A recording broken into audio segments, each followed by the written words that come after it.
Jonathan here with Darrow Kia Madison. This is gross.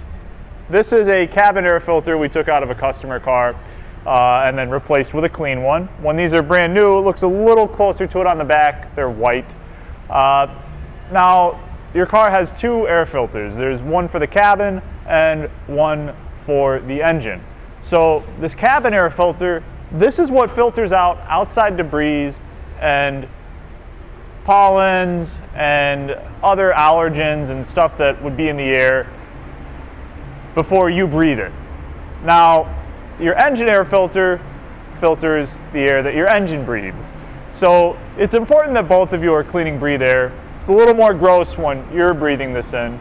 And if you're curious whether your engine and cabin air filter are in good repair, you can just shoot us a call, stop by today, and we can set you up an appointment. Just take a peek at them and let you know what's what to make sure that you aren't breathing this.